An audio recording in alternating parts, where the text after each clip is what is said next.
I was never a fan of dark and tight spaces. Something about them always made my skin crawl.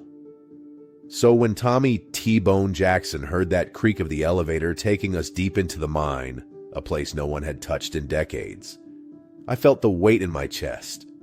This wasn't just some regular job, it was a bad idea from the start, and I think we all knew it. Lenny Lucky. Owens was already pulling out his damn rabbit's foot, rubbing it like it had the power to save us from what we were about to walk into. Pete, the kid. Marlowe cracked a joke, trying to lighten the mood, but it fell flat. Tommy didn't laugh. Hell, none of us did. There was something wrong, something we all felt but couldn't put into words. As the elevator kept going, the air got colder, thick, like the mine itself was pressing in, reminding us we didn't belong down here. Tommy looked around, his face pale. He couldn't shake the feeling. "This is a mistake," he muttered under his breath, but no one responded. The kid just kept pushing forward, eager to prove himself, but the deeper we went, the worse it got. Tommy swore he could feel the mine watching us. Then came the whispers. Faint at first, but there. Tommy's brother's voice. It was impossible, but he heard it, and you could see it in his eyes. Something was already messing with his head. He didn't say a word, though. Not yet. Lenny was the first to snap. His light flickered, and he nearly dropped that rabbit's foot he'd been clutching like a lifeline. He muttered something about bad luck, and Pete laughed at him. "Chill out, man. It's just a light." But Tommy didn't laugh. His mind was elsewhere. We hit a collapsed wall of rock, fresh, like it had just come down. Behind it, an old tunnel that wasn't on any of the maps. Pete was all about it. Wanted to explore, but Tommy hesitated. He felt it. That presence. The mine was alive. We stepped inside, finding old tools covered in dust but untouched. Like the people who'd worked here had just vanished. The air was colder. Colder than it should have been. Tommy could almost feel his brother's presence getting stronger, but he stayed quiet.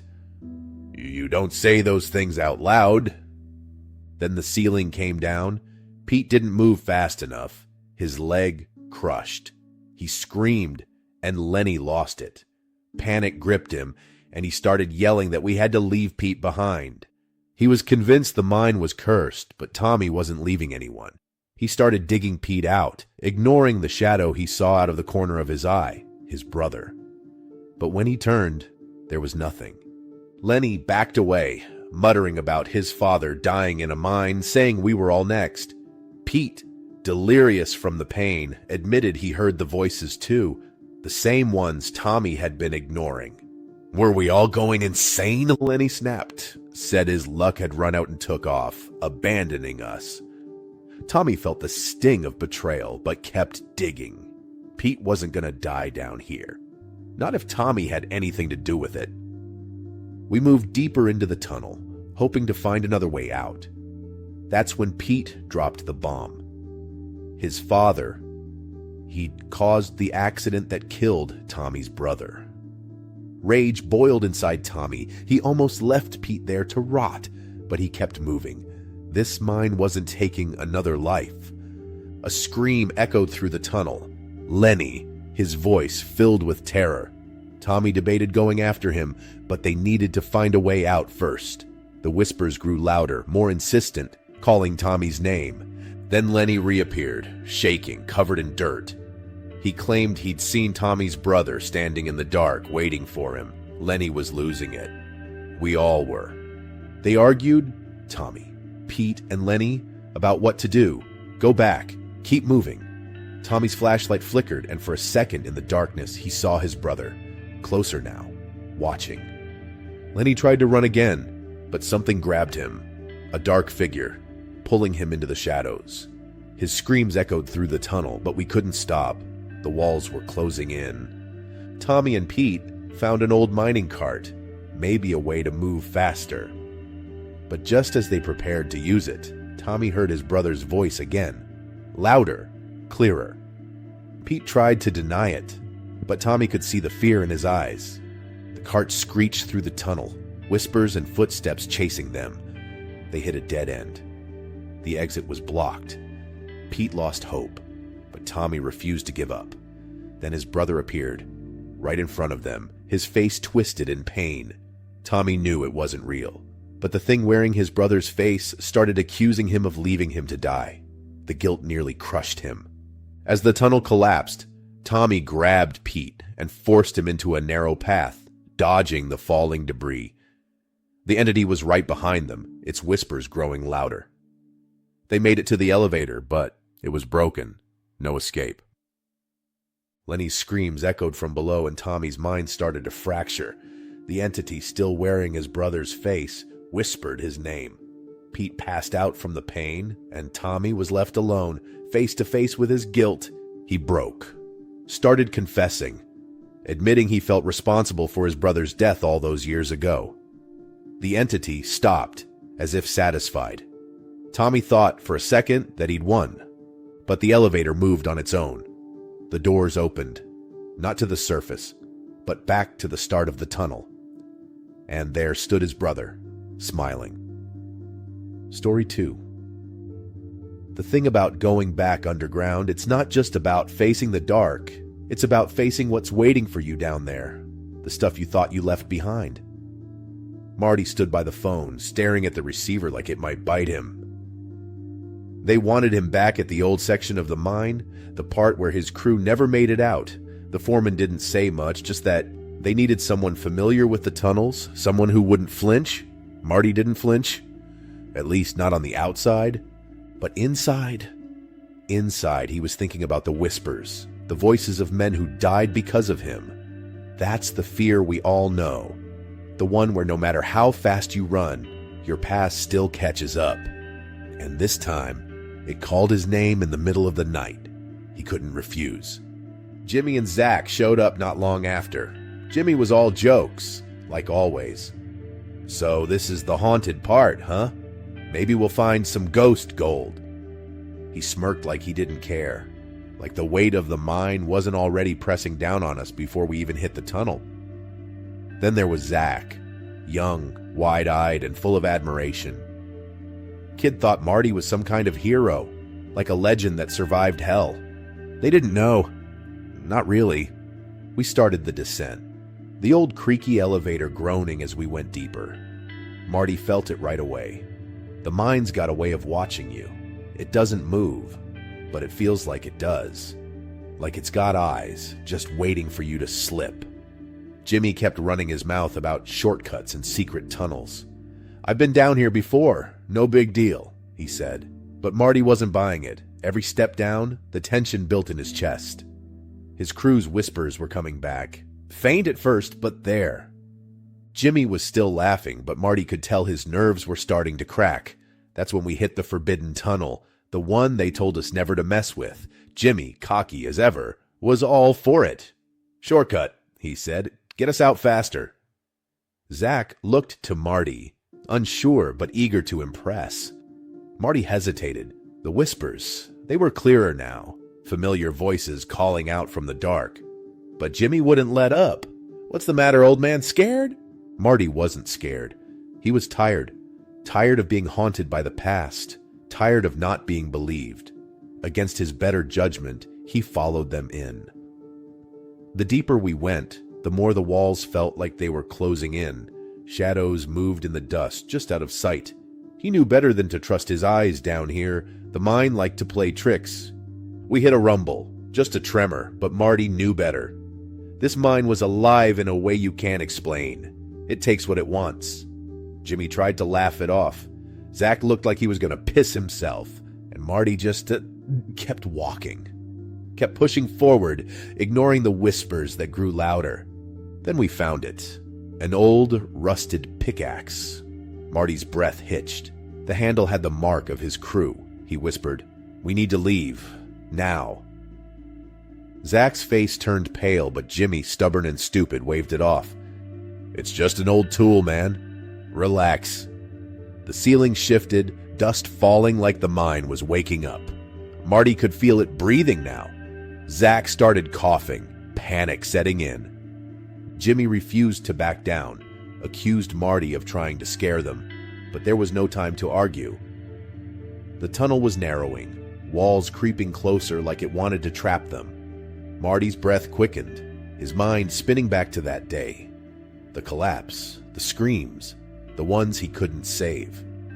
Zach was hyperventilating, and Jimmy was losing it, shoving Zach aside, blaming Marty for the mess they were in. That's when Marty realized we were lost.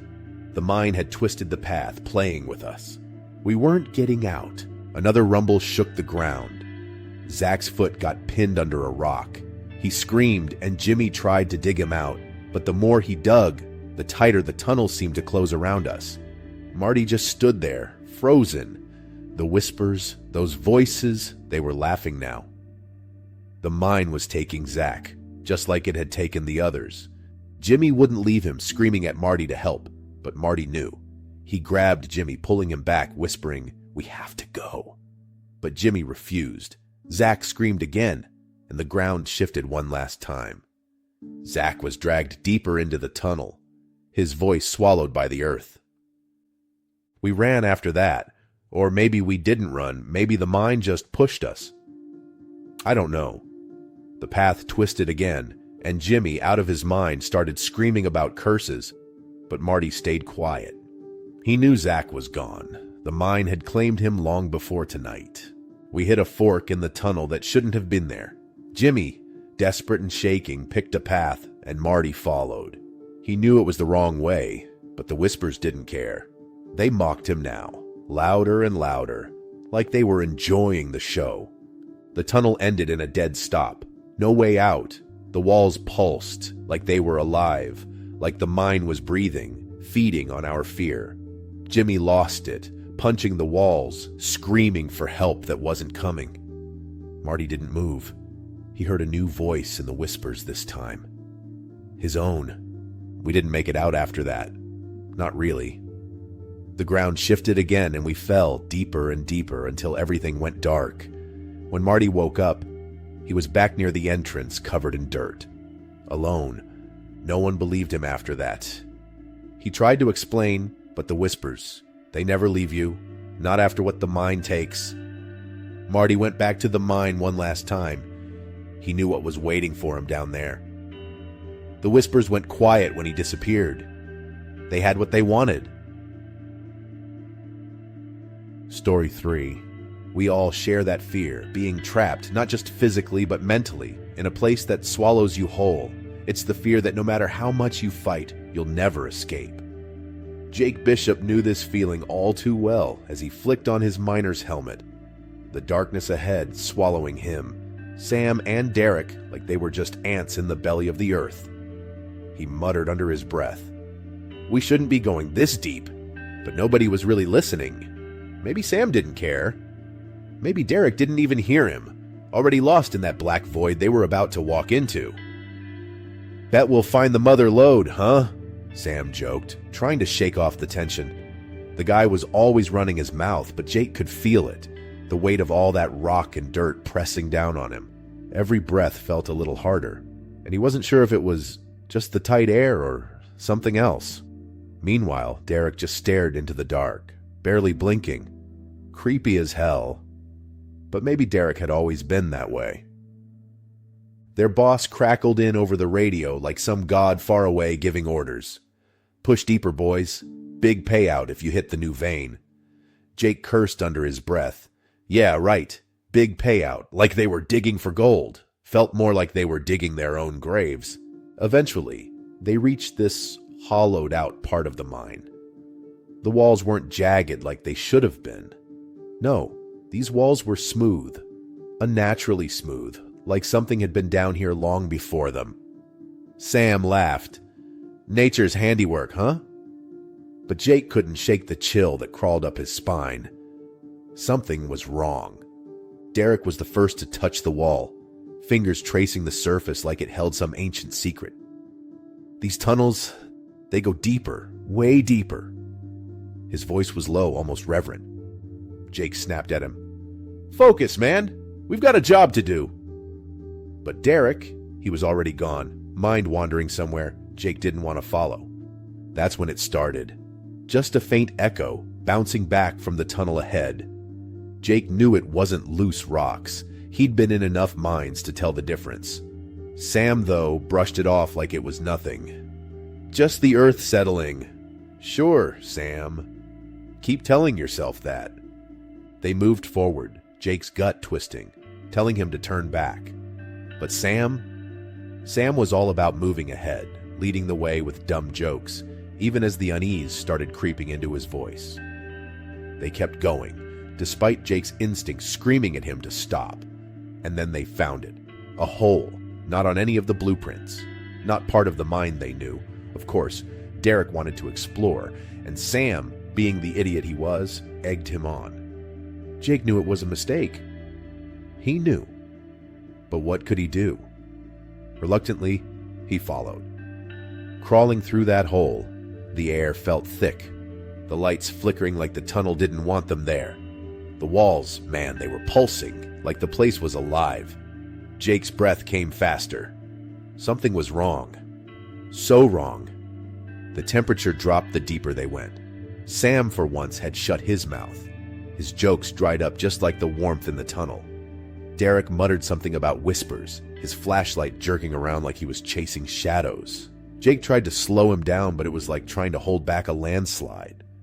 And then Sam's flashlight flickered out, just for a second. But it was enough.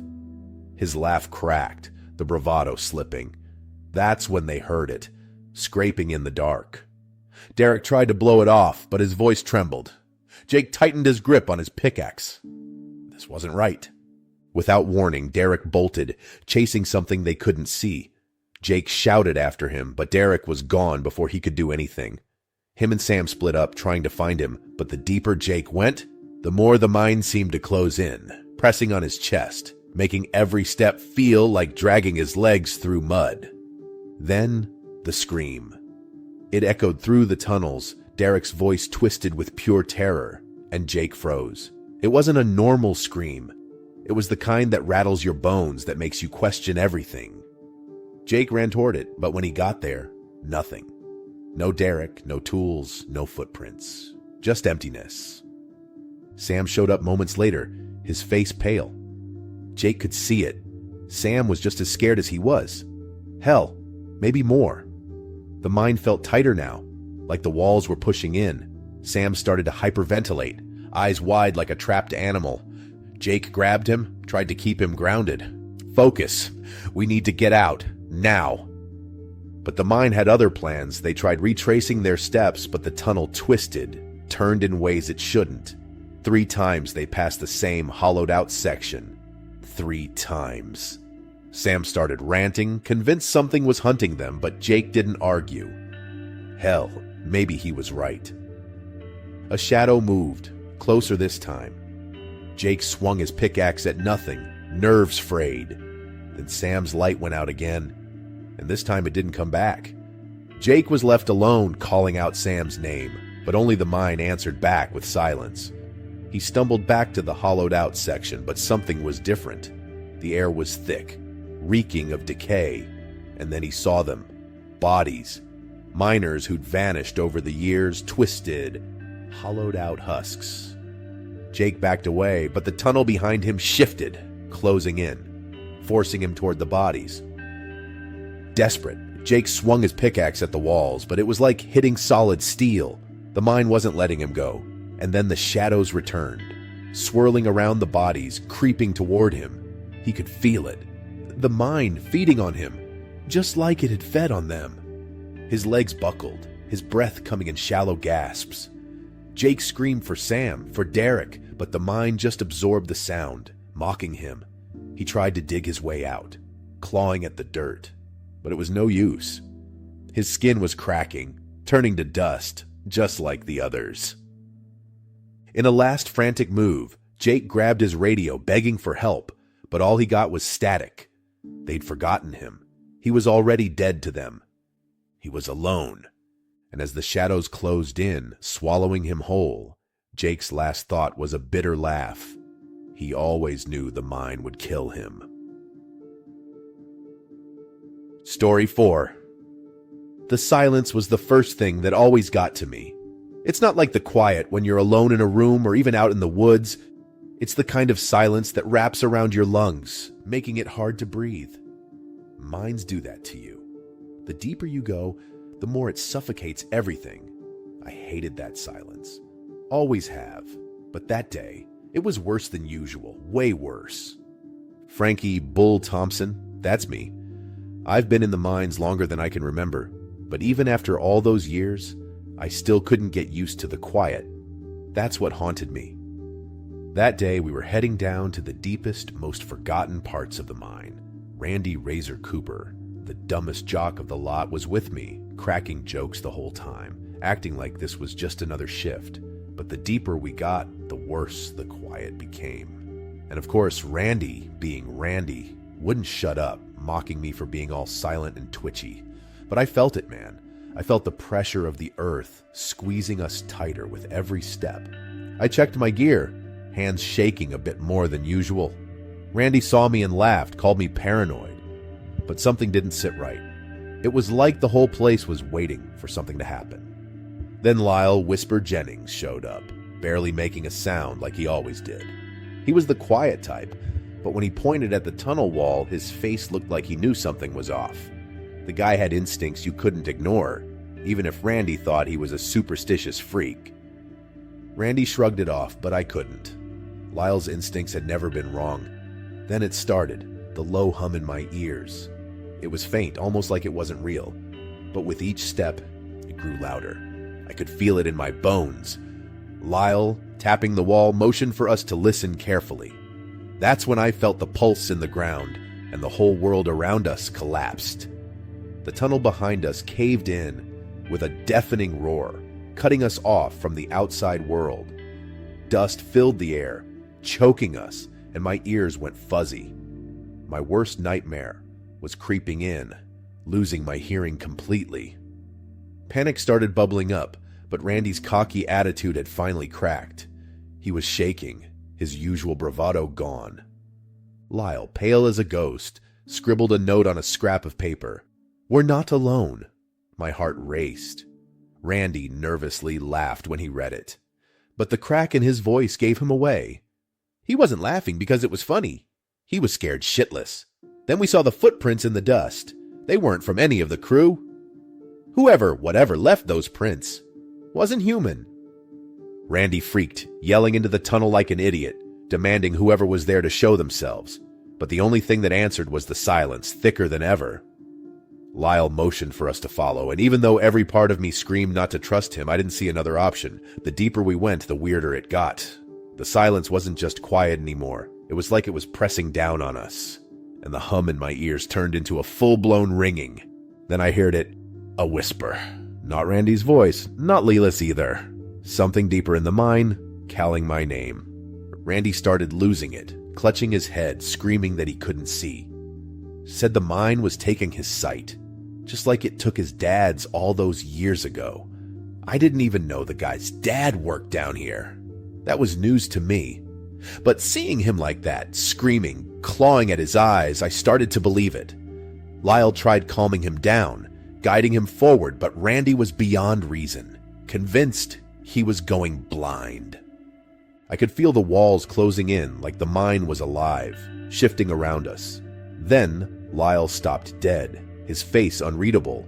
He wrote another note. "The mine is alive." I didn't want to believe it, but everything was wrong. The place wasn't just some hole in the ground anymore. It was something worse. We hit this massive chamber untouched for decades, and everything felt off. The air, the ground, the silence, it was all wrong. And then I heard it again, a woman's voice calling my name. Clearer this time, it made my skin crawl. Lyle pointed to an old mining cart full of tools, but they didn't look like relics from years past. They looked freshly used. Randy was losing his mind by then, screaming that he could hear footsteps behind us. But when we turned, nothing was there. Nothing except the mine breathing, groaning like it was alive, like it wanted us. Lyle wrote one final note. "It wants us!" That's when it hit me. Lyle had known all along. We weren't here by accident. We were walking into a trap. The mine had claimed people before, and now it was taking us. Randy collapsed, blind and thrashing, as Lyle and I tried dragging him back, but the tunnel behind us had shifted, twisting into something unfamiliar. We were trapped. My vision started going blurry, the mind taking me the way it took Randy's sight. Lyle was frantically gesturing, trying to lead us out, but it was too late. The mind had us. My hearing cut out completely, replaced by a roar inside my head, a silence so loud it made me dizzy. In one brief moment of clarity, I realized the mind wasn't just alive. It was feeding off our fear, stripping us of everything, one sense at a time. We reached the collapse again, but it was different now. Twisted, like the mind itself was reshaping to trap us forever. Lyle looked at me one last time, regret in his eyes, before he disappeared into the darkness, leaving me behind. I stumbled forward, almost blind, almost deaf, thinking I'd reached the surface. But when I stepped into the light, I realized it wasn't the outside world. I was deeper in the mind than ever before, and the silence, it was complete.